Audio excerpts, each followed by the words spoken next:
है। आज हम क्वाड्रेटिक इक्वेशन का नेक्स्ट क्वेश्चन देखने जा रहे हैं। 4.3 एक्सरसाइज नंबर 4.3 का कुछ क्वेश्चंस जो वर्ड प्रॉब्लम्स कुछ हम कराए थे, कुछ बाकी हो गया था। तो जो बाकी क्वेश्चंस है उसको हम देखेंगे। आफ्टर हम डिस्कस करेंगे कि नेचर ऑफ क्वाड्रेटिक इक्वेशन क्या होता है, किस तरीके से हम ये जान पाएंगे कि कोई भी क्वाड्रेटिक इक्वेशन अगर गिवन है तो उस क्वाड्रेटिक इक्वेशन का हम नेचर कैसे पता कर सकते हैं, वो किस टाइप का क्वेश्चन है, किस टाइप का इक्वेशन है, ये कैसे हम पता करते हैं। तो देखते हैं। दो क्वेश्चन मैंने लिख लिए हैं और सॉल्व भी कर लिया इसको, बिकॉज जब भी हम सॉल्व करते थे तो इक्वेशन के पास छोड़ देते थे, इक्वेशन को हम नहीं सॉल्व करते तो इसको आपको करना होता था। इसको मैंने सॉल्व कर दिया पहले से ही, ठीक है। तो देखिए क्वेश्चन हमारा दिया गया है कि जॉन एंड जीवन टुगेदर हैड 45 मार्बल्स। जॉन और जीवन दोनों के पास मिलकर कितनी है, 45 मार्बल्स हैं। फिर बोल रहा है कि both of them marble last 5 marbles. दोनों के पास मिल के 45 मार्बल्स हैं और दोनों 5-5 मार्बल क्या करते हैं, लॉस्ट कर देते हैं। तो अगर 5 मार्बल लॉस्ट कर देते हैं तो उस केस में the product of the number of marbles they now have 124। तो लॉस्ट करने के बाद दोनों का पास जितने जितने मार्बल बचते हैं उसका प्रोडक्ट जो है वो कितना है, 124 है। तो पता करना है find how many marbles each had to start with, यानी कितने मार्बल से दोनों स्टार्ट किए थे, ये हमको पता करना है। तो चलिए हम देख लेते हैं। इसके लिए देखिए क्या करना पड़ेगा, फिर से हमको क्वेश्चन को देखते हैं। बोला गया जॉन और जीवन दोनों के पास मिल के 45 मार्बल्स हैं। ये दोनों के पास मिल के 45 मार्बल है, दोनों मिल के 45 मार्बल्स हैं। तो किसी एक का कैसे पता चलेगा, जब एक का हमको पता रहेगा, दोनों के पास 45 है, तो किसी एक का अगर हमको पता है तो दूसरा हम पता कर लेते हैं। तो मान लेते हैं किसी एक को लेट कर लेते हैं, लेट जीवन के पास x है या जॉन के पास x है, इतना हमने कंसीडर कर लिया। तो क्या किया इसमें, let the number of John marbles is equal to x, यानी इसके पास x मार्बल्स हैं। तो अगर इसके पास x मार्बल है तो दूसरे के पास कितना बचेगा, 45 में से उतना माइनस करना पड़ेगा। जैसे मान लीजिए कि 45 टोटल मार्बल्स हैं और मेरे पास 10 हैं, तो बचेगा कितना, जितना जीवन दूसरे का था, मतलब जीवन का था, तो जीवन के पास 45 है और 10 मेरे पास है, तो उसके पास कितना हो गया टोटल, सॉरी दोनों के पास 45 था, मेरे पास 10 है, अभी उसके पास कितना बचेगा, 45 में से 10 माइनस करेंगे तो उसके पास वाली चीज़ें पता चल जाएंगी। तो उसके लिए क्या किया गया, अगर हमको जान का पता हो गया कि जान के पास अगर x मार्बल्स हैं तो इसके पास जो नंबर्स आएंगे ये हो जाएगा 45 माइनस x मार्बल। दोनों के नंबर्स ऑफ मार्बल हमको पता चल गया। जॉन के पास कितने हैं, x है, और जीवन के पास कितना है, 45 माइनस x है। अब जो कंडीशन है उस कंडीशन में बोला गया कि बोथ ऑफ देम लॉस्ट 5, दोनों के दोनों में से कोई, दोनों के दोनों अगर 5-5 मार्बल क्या करते हैं, लॉस्ट कर देते हैं। तो इसका मतलब अगर x मेरे पास 10 था तो 5 कम हो गया, उसके पास कितना था, उसके पास हमारे पास 35, तो 35 में से 5 कम हो गया। तो हमने क्या किया, पहले जो इसके पास जो मार्बल था उसमें से 5 कम किया तो ये हो जाएगा x माइनस 5। इसके पास कितना था, 45 माइनस x था, तो 45 माइनस x और इसमें से ये 5 कम कर दिया, तो ये 45 माइनस 5 इक्वल टू कितना हो जाएगा, 40 हो जाएगा, माइनस x अपने प्लेस पे, तो ये हो जाएगा 40 माइनस x। यानी now number of marbles will be this. ये दोनों नंबर्स ऑफ मार्बल्स हो गए। इस कंडीशन में क्या बोला, इस कंडीशन में बोला गया कि अगर वो 5 मार्बल लॉस्ट करते हैं तो प्रोडक्ट कितना होता है, then the product of number of marble they now have is equal to 125। अब उसके पास जितने मार्बल बचते हैं वो कितने हैं, 124 हैं। तो ये 124 यानी ये और ये दोनों मिलके इसका दोनों का प्रोडक्ट जो होगा 124 प्रोडक्ट 124 क्या करेगा, ये फॉर्म करेगा, ठीक है। तो अब देखिए इसको हमने क्या किया, मल्टीप्लाई किया x इंटू 40x हो गया, x मल्टीप्लाई किया माइनस एक्स स्क्वायर, इसका मल्टीप्लाई किया 200, इसका मल्टीप्लाई किया 5x, ठीक है, और इक्वल टू 124। सॉल्व कर लेते हैं, x स्क्वायर अपने प्लेस पे हो गया, 5x और 40x मिलकर 45x, और ये 200 अपने प्लेस पे है, इसको इधर ट्रांसफर करते हैं तो ये प्लस में इधर जाएगा, माइनस हो जाएगा, यानी 200 प्लस 124 324। तो ये माइनस के साथ में है, हमने क्या किया, पूरे इक्वेशन में माइनस से मल्टीप्लाई कर दिया। इस इक्वेशन में हमने माइनस से मल्टीप्लाई किया, तो माइनस का प्लस, प्लस का माइनस एंड माइनस का plus is equal to 0। This 324 को हमको क्या करना है, ब्रेक डाउन करना है। यहाँ 1 है तो 324 को ब्रेक डाउन करना है। तो 324 को अगर हम ब्रेक डाउन करते हैं तो जो हमारे पास फैक्टर मिलेगा वो हो जाएगा 36 और 9। इस दोनों को मल्टीप्लाई करने के बाद कितना मिल जाता है, 324 मिल जा रहा है, और इस दोनों को ऐड करने के बाद कितना आ जा रहा है, 45 आ जा रहा है, माइनस माइनस के साथ। तो वही हमने कर दिया, इसको यहाँ लिख दिया है, x square minus 36x minus 9x plus 324 is equal to 0। इस दोनों में कॉमन लिया, x कॉमन मिलेगा तो x माइनस 36 अपने प्लेस पे है, इस दोनों में 9 कॉमन मिलेगा तो x minus 36 is equal to 0 अपने प्लेस पे आ गया। नाउ एक्स माइनस 36 और ये हो जाएगा एक्स और ये minus 9, x minus 9 equal to 0। अब क्या होगा, या तो ये 0 होगा तो उस केस में किसकी वैल्यू इतनी आ जाएगी, या तो ये 0 होगा तो उसके केस में ये वैल्यू आ जाएगी। यानी जो मार्बल्स थे ये एक्स की वैल्यू आई है और ये किसकी वैल्यू थी, जॉन की वैल्यू थी। यानी जॉन के पास कितने मार्बल थे, 36 मार्बल थे। तो अगर जॉन के पास 36 मार्बल थे तो उस केस में जीवन के पास कितने मार्बल थे, उस केस में जीवन के पास हो जाएंगे 45 माइनस 36 यानी टोटल 9 मार्बल हो जाएंगे। अगर ये केस देखा जाए तो उस केस में कितना आएगा, जॉन के पास आ जाएगा 36 मार्बल और अगर जॉन के पास 36 मार्बल आ जाएगा तो जीवन के पास कितना आ जाएंगे, जीवन के पास आ जाएंगे 45 माइनस 36 यानी इक्वल टू 9। यानी हर केस में हमको अगर हम मान के चलते हैं तो एक हमको 36 मिल रहा है, दूसरा हमारा क्या मिल रहा है, 9 मिल रहा है। तो ये इसका मतलब है, यानी जॉन के पास या तो 36 है या तो 9 है। अगर जॉन के पास 36 है तो उस केस में जीवन के पास 9 बचेगा और अगर जॉन के पास 9 है तो उस केस में जीवन के पास कितना बचेगा, 36 बचेगा। तो like this we have to solve this. तो इस तरीके से हम चीज़ों को सॉल्व करते हैं। ठीक है, क्वाड्रेटिक इक्वेशन में जब भी वैल्यूज आती है उस वैल्यूज को, ये वैल्यूज जिसकी हम लेट सपोज किए रहते हैं उसकी वैल्यूज होती है। दूसरे क्वेश्चन देख लीजिए। दूसरे क्वेश्चन में दिया गया है A cottage industry produced a certain number of toy। एक इंडस्ट्री है जो certain number of toy क्या करती है, प्रोड्यूस करती है in a day, एक दिन में कुछ प्रोड्यूस करती है। बोला गया था cost of the production of the each toy was found to be 55 minus the number of toy production in a day. दिया गया है कि कंपनी है जो क्या करती है, टॉय प्रोड्यूस करती है, लेकिन जो कास्ट टॉय का होता है वो क्या होता है, वो 55 minus the number of toy production, यानी जितने नंबर ऑफ टॉय हमने प्रोड्यूस कर दिए उतना 55 में से उतने को हम माइनस कर देंगे। यही चीज़ हमको दिया गया है। देखिए फिर से समझने की कोशिश कीजिए। ये दिया गया a cottage industry produce a certain number of toy, कुछ certain number of toy produce कर रही है। मान लिया कि वाई टॉय क्या कर रही है, वो प्रोड्यूस कर रही है। तो अगर वाइट टॉय प्रोड्यूस कर रही है, हो सकता है 10, 15, 20, 25, 30 से 100 टॉय प्रोड्यूस कर रही है, एक दिन में बना ले रही है। तो एक दिन में बना रही है तो उसका कुछ कीमत भी तो होगा, कुछ कॉस्ट भी तो होगा। तो उसका कॉस्ट क्या डिफाइन किया गया है कि कॉस्ट डिफाइन किया गया है कि कॉस्ट जो है वो कितना है, 55 माइनस जितना भी प्रोडक्शन हुआ है उतना, ये इसका कॉस्ट बना रही है। ये बात समझ आ गई। यही चीज़ इसमें लिखा गया है, यही चीज़ लिखा गया है कि the cost of production of each toy was found to be 55 minus the number of toy production in a day. यानी एक दिन में जितना नंबर ऑफ टॉय प्रोडक्शन हो रहा है वो 55 से माइनस करने के बाद हमको क्या मिल रहा है, उसका कॉस्ट मिल जा रहा है। ठीक है, तो फिर कह रहे हैं on the particular day the total cost of production was ₹375। अब बोल रहा है किसी एक दिन में जो उसका टोटल प्रोडक्शन से पैसे मिल रहे हैं वो कितना मिल रहे हैं, 750 मिल रहे हैं। इसका मतलब क्या हुआ, जितना भी नंबर हम टॉय प्रोड्यूस किए वो और जितना हमारा कॉस्ट है पर टॉय का। एक टॉय अगर मान लीजिए 10 रुपीज़ में सेल करते हैं और हमने 100 का प्रोडक्शन एक दिन में कर दिया तो हमारा टोटल कितना वो हो गया, 1000 हो गया।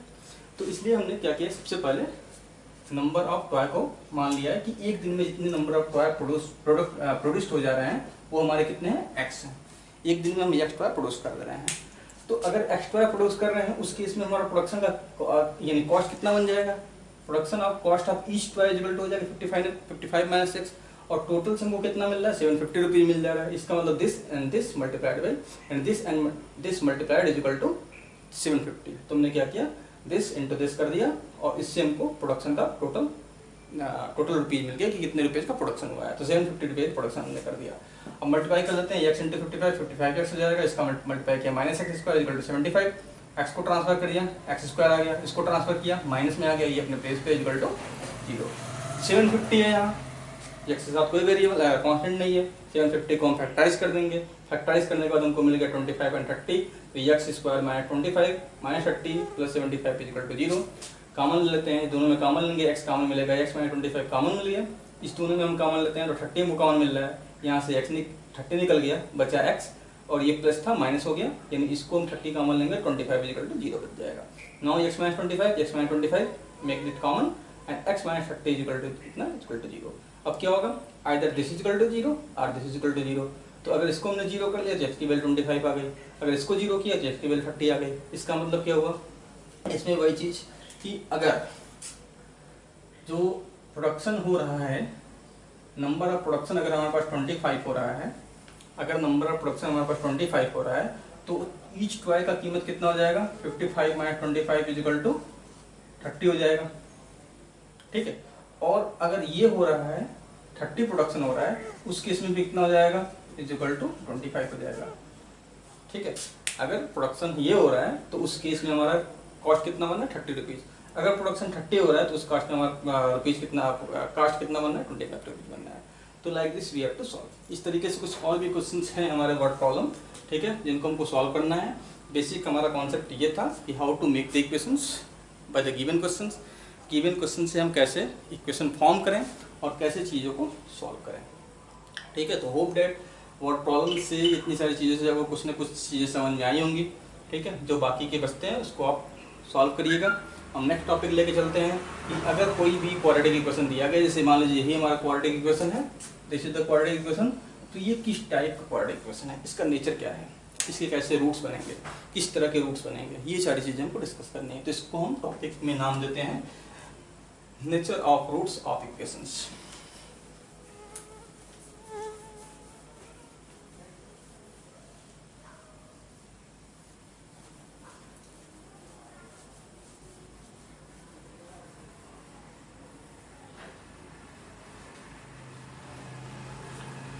तो चीज़ों को बहुत ही क्लियर से प्रॉब्लम किस अच्छे ढंग से समझिएगा, क्योंकि इससे काफ़ी क्वेश्चंस एग्जाम में आते भी हैं कि अगर किसी रूट का, किसी इक्वेशन का नेचर इस तरीके से है तो के की वैल्यूज़ क्या होगी, या फिर कोई इक्वेशन सीधा सीधा दे देगा और बोलेगा कि इस इक्वेशन का नेचर क्या है, इस इक्वेशन के रूट किस तरीके से होंगे, ये सारी चीज़ें हमसे क्या की जाती है, पूछी जाती हैं। तो बहुत ध्यान से देखिएगा। हम बिना सॉल्व किए इक्वेशन को हम चेक कर लेते हैं कि ये किस तरीके का इक्वेशन देगा। तो देखिए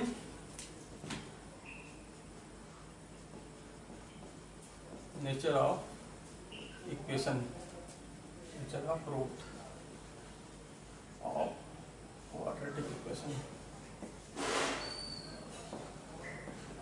अगर कोई क्वाड्रेटिक इक्वेशन दिया गया है, इक्वेशन हमारे पास ये दिया गया है, A X square plus B X plus C is equal to 0, ये हमारा इक्वेशन दिया गया है, A X square plus B X plus C is equal to 0, ये क्वाड्रेटिक इक्वेशन है।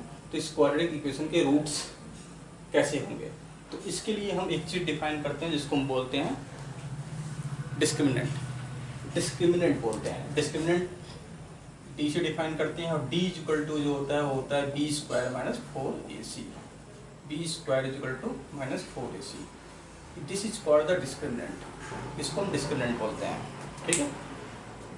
और इसी को चेक करते हैं, अगर ये चीज़ें डिफरेंट हो सकती हैं आ जाए, तो इसमें किस किस तरीके से अगर क्या आएगा, मैंने कि इसका कुछ कंडीशंस होता है, उस कंडीशन के अकॉर्डिंग हम डिफाइन कर लेते हैं कि कोई भी इक्वेशंस रियल रूट रखता है, इमेजिनरी रूट रखता है, कौन किस तरह का रूट रखते हैं, तो ये चीज़ हम डिस्कस कर लेते हैं। तो देखिए पहला कंडीशन है हमारे पास कि if b square minus 4ac is greater than 0, ये हो सकता है कि अगर हम बी स्क्वायर माइनस 4ac निकालें तो कुछ ना कुछ वैल्यू जाएंगी, वो वैल्यू अगर पॉजिटिव होती है तो क्या करते हैं।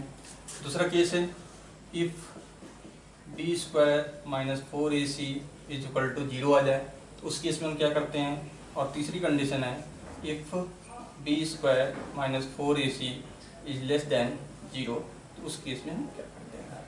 ये तीनों कंडीशन है, यहीं से निकलेगा। जैसे मान लीजिए कोई भी इक्वेशन लिख लिया, यहाँ लिख लिया 6x square plus 6x square plus मान लीजिए कर लिया 8x प्लस 1, ये हमारा इक्वेशन है। और इसमें बोला जा रहा है इस इक्वेशन के नेचर पता करो कि इस इक्वेशन का नेचर क्या है, किस तरह का रूट रखेगा। तो इसके लिए हम क्या करेंगे, इसके लिए हम पहले ये वैल्यू निकालेंगे और इसमें ये चेक करेंगे कि ये जो वैल्यू जा रही है वो पॉजिटिव आ रही है, इक्वल टू 0 आ रही है, या नेगेटिव आ रही है, यानी ग्रेटर देन 0 आ रही है, या फिर इक्वल टू 0 आ रही है, या फिर लेस देन 0 आ रही है।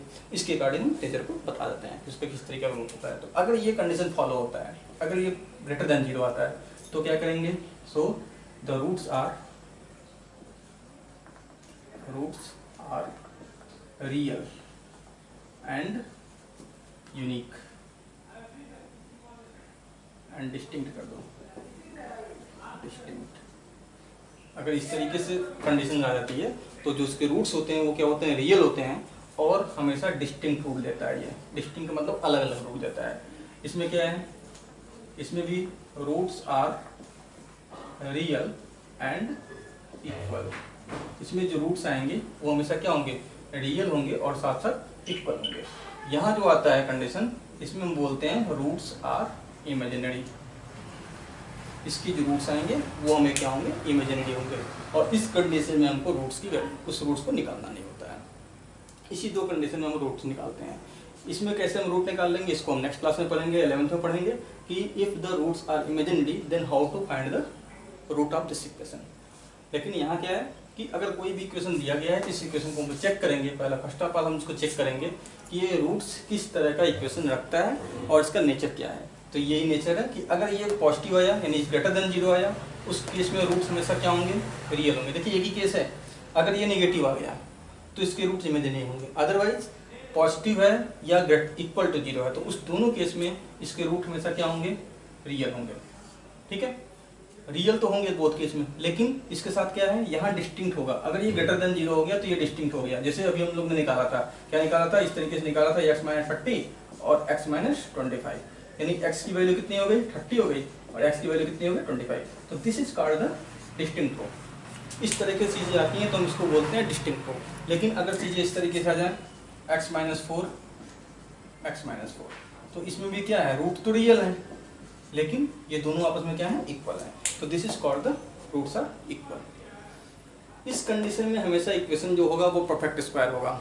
इस कंडीशन में इक्वेशन जो होगा वो हमेशा परफेक्ट स्क्वायर होगा। परफेक्ट स्क्वायर का ही रूट्स हमेशा क्या होता है, इक्वल आता है। अदरवाइज सिंपल सा इक्वेशन है जिसमें कुछ भी रूट्स आएगा वो डिफरेंट आएगा। जैसे मान लीजिए क्वेश्चन में लिख लिया है, इसको हम चेक कर लेते हैं इसके रूट्स हमारे क्या होंगे, रियल होंगे या क्या होंगे। देखो ये हो जाता है 6x² - 8x + 1 = 0।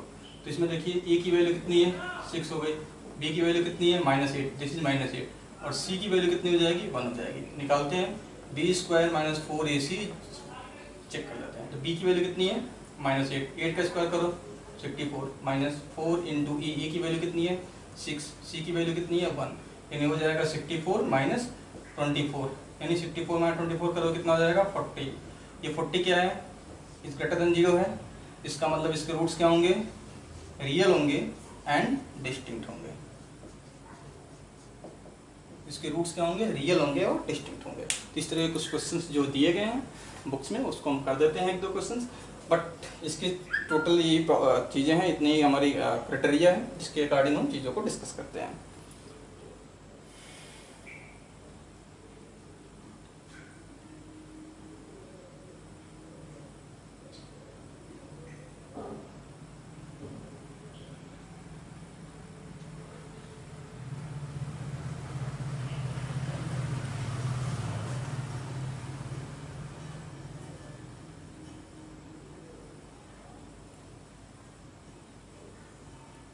एक दो क्वेश्चन हम देख लेते हैं इसमें।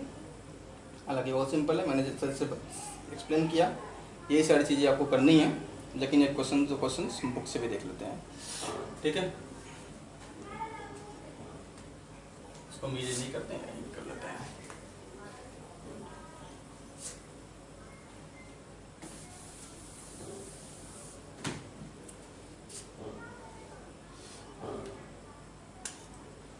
हमें दिया गया 2 क्वेश्चन हम इससे टेस्ट करते हैं। एक दिया गया है 4x² + 4√3x + 3 = 0। दूसरा क्वेश्चन दिया गया है 2x² - +x + 4 = 0। इसमें पता क्या करना है, दिया गया find the root of the following quadratic equation if they exist by the method of completing square. तो ये कंप्लीटिंग स्क्वायर तुमको नहीं करना है। कंप्लीटिंग स्क्वायर मेथड पिछले साल से ही CBSE ने इसको रिमूव कर दिया क्लास 10th के सिलेबस से। तो हमको कंप्लीट स्क्वायर मेथड नहीं करना है, हमको बस यहाँ चेक करना है कि इसका रूट का जो नेचर है, इस इक्वेशन का जो नेचर है वो किस तरीके का नेचर होगा और ये क्या रूट्स, किस तरीके के रूट हमको प्रोवाइड करेगा। ठीक है, तो हम इसको देख लेते हैं। The first question is 4x² + 4√3x + 3 = 0। इसमें a की वैल्यू कितनी होगी, 4। ठीक है, b की वैल्यू कितनी हो जाएगी, 4√3 और सी की वैल्यू कितनी हो जाएगी 3।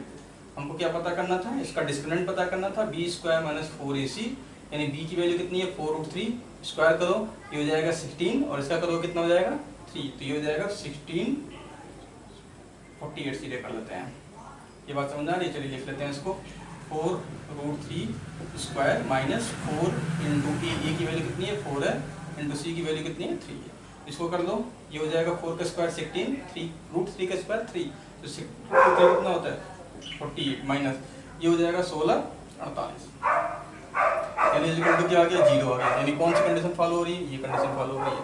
अगर ये कंडीशन फॉलो हो रही है इसका मतलब रूट्स क्या है रियल एंड इक्वल है, तो लिखेंगे so the roots are real and equal, so the roots are real and equal. इसमें देख लेते हैं दूसरा कंडीशन हमारा क्या दिया था, दूसरा क्वेश्चन दिया गया था 2x square plus x plus 4 equal to 0। ठीक है, सॉल्व कर लेते हैं। यहाँ a की वैल्यू कितनी होगी 2 होगी, ये b की वैल्यू कितनी है 1, ठीक है, c की वैल्यू कितनी है 4। सॉल्व कर लेते हैं, b square minus 4ac equal to 0, b की वैल्यू कितनी 1, 1 का स्क्वायर हो गया माइनस 4 की जगह पे 4 इंटू a की वैल्यू कितनी है 2 और c की जगह पे कितना है 4 इक्वल टू 0, यानी ऑब्वियसली ये क्या आएगा नेगेटिव आएगा। देखिए ये 1 है, ये पूरा का पूरा नेगेटिव 16 32 यानी हो जाएगा -31। ठीक है, ये लेस देन 0 हो गया। तो इसमें क्या करेंगे, ये इसकी जो रूट्स हैं वो क्या हैं इमेजिनरी हैं, इसके जो रूट्स हैं वो हमारे क्या होंगे इमेजिनरी होंगे। तो इस तरीके से हम चीज़ों को पता करते हैं। ठीक है, अगर कोई भी इक्वेशन दिया होगा उस इक्वेशन में अगर गिवन है कि एक इक्वेशन दिया गया है और बोला जाता है कि find the nature of the equation, nature of the root of the equation, बिना सॉल्व किए हमको चीज़ों को पता करना है कि इसके रूट्स किस तरीके से आएंगे, डिस्टिंक्ट आएंगे, इक्वल आएंगे या किस तरीके से आएंगे, इमेजिनरी आएंगे। तो लाइक दिस हम यू हैव टू फाइंड क्या करते हैं डिस्क्रिमिनेंट पता करते हैं, और डिस्क्रिमिनेंट की वैल्यू अगर ग्रेटर देन 0 होती है तो रूट्स रियल होते हैं, डिस्टिंक्ट होते हैं, अगर इक्वल होता है तब भी रियल होता है बट रूट्स क्या होंगे इक्वल आ जाएंगे, और इस केस में अगर ये 0 नेगेटिव आता है तो उस केस में इसके रूट्स क्या होंगे इमेजिनरी होंगे। तो इसमें बेस्ट एक लेक्चर हम और देंगे। ठीक है, आफ्टर डेट क्वाड्रेटिक इक्वेशन हमारा फिनिश होता है। अगर कोई भी प्रॉब्लम्स होती है तो आप डायरेक्टली मुझसे पूछ सकते हैं। चैनल का नोटिफिकेशन पाने के लिए, वीडियो का नोटिफिकेशन पाने के लिए आप चीज़ों को सब्सक्राइब करें, चैनल को सब्सक्राइब करें और काफ़ी ज़्यादा शेयर करें, क्योंकि अपने क्षेत्र अपने जो शहर के बच्चे हैं कम से कम लॉकडाउन में भी स्टडी का पूरा फ़ायदा उठा पाएँ और हमसे जुड़ पाएँ। तो thank you and keep watching.